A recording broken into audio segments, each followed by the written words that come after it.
आज तक हमने जो भी फिजिक्स पढ़ी है वो सब की सब क्लासिकल फिजिक्स है, चाहे फिर वो आइंस्टाइन की the general theory of relativity हो या फिर न्यूटन की द ग्रेविटी हो। हमने आज तक जितनी भी चीजें हमारे स्कूल और कॉलेजेस में पढ़ी है वो सब की सब चीजें क्लासिकल फिजिक्स में आती है। लेकिन जब ये सारी चीजें क्वांटम मैकेनिक्स यानी कि क्वांटम फिजिक्स में आती है तो ये सारे सिद्धांत जो आज तक हम पढ़ते आ रहे हैं ये सारे के सारे सिद्धांत गलत साबित हो जाते हैं। So let's begin with our video title Mystery of Quantum Mechanics। मेरा नाम है Shubham and you are watching Science Bull। Classical physics और क्वांटम फिजिक्स ये दोनों एट द एंड फिजिक्स ही तो है ना, लेकिन ये दोनों आपस में इतनी अलग क्यों है? क्यों जो क्लासिकल फिजिक्स के लॉज है वो क्वांटम मैकेनिक्स में काम ही नहीं आते और जो क्वांटम मैकेनिक्स के लॉज है वो क्लासिकल फिजिक्स में ठीक से बैठते ही नहीं है। यही तो बात है। क्लासिकल फिजिक्स वो फिजिक्स होती है जिसे हम अपनी आंखों से देखते हैं, चाहे फिर वो कोई भी चीज़ क्यों ना हो। लेकिन जो क्वांटम मैकेनिक्स होता है वो उस लेवल का होता है जिस लेवल पे एक एटम होता है। यानी कि नॉर्मल सी बात ये है कि अगर हम कोई भी चीज़ को एटम के लेवल पे देख रहे हैं तो वहाँ पर क्वांटम मैकेनिक्स यूज होता है। लेकिन वहीं पर अगर हम कोई चीज़ को नॉर्मली अपनी आंखों से देख रहे हैं तो वहाँ पर क्लासिकल फिजिक्स यूज होता है। जैसे कि नॉर्मली हम ये जानते हैं कि कोई भी ऑब्जेक्ट ऊपर से नीचे आता है ड्यू टू ग्रेविटी, लेकिन खास बात यह है कि क्वांटम मैकेनिक्स में ऐसा नहीं होता। एक एटम का पार्टिकल जिसके लिए कोई भी ग्रेविटी नहीं है वो चाहे तो ये पूरे ब्रह्मांड में कहीं पर भी घूम सकता है। यही क्वांटम मैकेनिक्स है। यानी कि जब हम एटम के लेवल की स्टडी करते हैं तो हम उन्हें क्वांटम मैकेनिक्स कहते हैं। यानी कि नॉर्मल सी बात है, आप जिस टेबल के ऊपर अभी बैठे हुए हैं ये टेबल बेसिकली एक पूरे के पूरे वुड से बना हुआ है और ये जो वुड है वो एट द एंड एटम से बना हुआ है।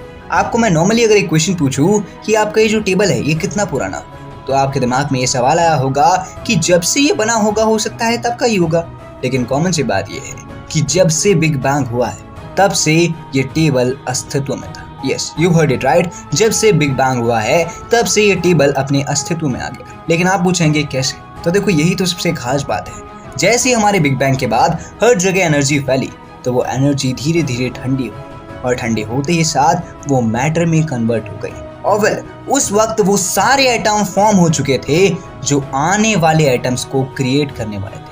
और देखते ही देखते एक एटम एक दूसरे एटम को एक तीसरे एटम में बदल देता है, जिसे ही हम क्वांटम मैकेनिक्स कहते हैं। और देखते ही देखते वो एटम के चेंजेस की वजह से ये टेबल बन गया। Yes, you heard right. कभी वो वुड का एटम हुआ करता था और आज एक टेबल का एटम हुआ करता है। और यही तो सबसे इंटरेस्टिंग सी बात यह है कि हम जो टेबल को आज देख रहे हैं जिसके अंदर वो एटम्स के पार्टिकल्स है, वो एटम्स के पार्टिकल हो सकता है कि अपनी पावर्स को इतना ज़्यादा बढ़ा ले कि जहां आज हमें एक टेबल दिख रहा है कल को हमें वही टेबल 2 बार दिखने लग जाए। यस, यू हर्ड राइट कि आज जो एक टेबल हमें अपनी आंखों से दिख रहा है ये टेबल के एटम्स के अंदर अचानक से इतनी पावर आ जाए कि ये खुद की ही जैसे अलग प्रोड्यूस कर ले, यानी कि खुद के ही जैसे अलग एटम्स को अपने अंदर से निकाल दे, जिसकी वजह से जहां पर आज एक टेबल हमें दिख रहा है वहीं पर 2-2 टेबल दिखने लग जाए।